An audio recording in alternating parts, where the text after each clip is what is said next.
About how to use Parkfinder, which is an app within the Explore Parks website from the Department of Parks and Wildlife.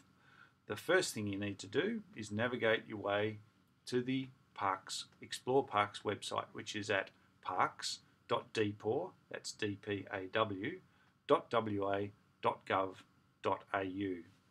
And then you'll find yourself on this home page. Once you're there, click on the Go menu and then click on the Parkfinder menu item. It'll take you to this Parkfinder app. Now there's lots of ways to use the Parkfinder app to find the park or park experience that's right for you, and I'm going to show you just a few of those. One of the first ways you might want to search is if you know the general area that a park is in, you can search by map. Now you'll see these numbers and logos all relate to parks within Western Australia. Now we're going to go to Lewin Naturalist National Park, and I know it's somewhere in the southwest. As I hover over this number here, number 86, it gives a boundary and it shows me that those 86 parks are within that boundary. So I click on that boundary, on that number, and it zooms in a bit. Now I know Lewin Naturalist is down here, and here we go, that boundary goes over to that general area.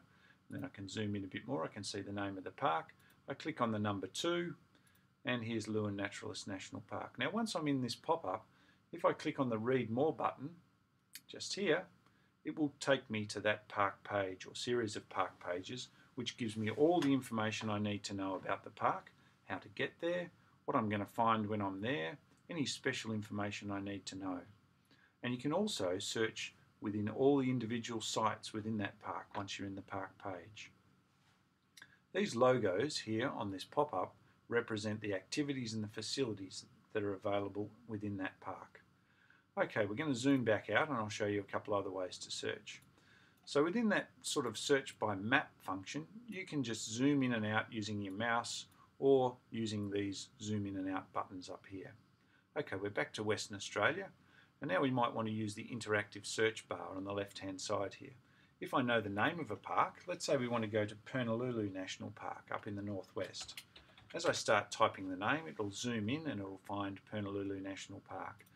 So I click on Purnululu National Park, and again I get this pop-up and I can click through into the park page for Purnululu. Anytime you want to clear your selection, you can use the button down the bottom just here which says Clear All Selections. So I'll click on that and it takes us back. Now we might want to search by a region. I know that I'm going to go to the southwest of Western Australia. So if I scroll into the region menu and I find Australia's southwest, I click on that menu item and it just gives me the parks within the southwest. And then I can search and plan my trip around the southwest parks in Western Australia. Again, I'm going to clear our selection and I'll show you another way. You can search by activity. So let's say you want to go bushwalking.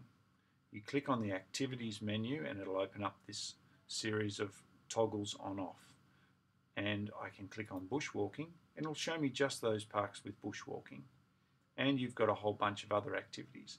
If you want to go bushwalking and fishing, well, there's the parks that have bushwalking and fishing as activities available.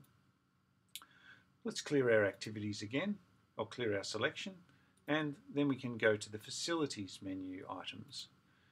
Now if you want to find a park that has definitely is going to have a toilet, there you go, you just click on that, and again you can click on as many of these so that you can get the facilities, the activities and the location if you like, so you can combine all of these different search items to refine your search to find the park that's right for you in the place that you want to go.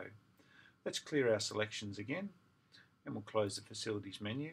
There's another couple of items here I'd point out. One is whether dogs are allowed or not allowed, so I can have a look and see the places where you can take your dog, or the campgrounds, so places to camp.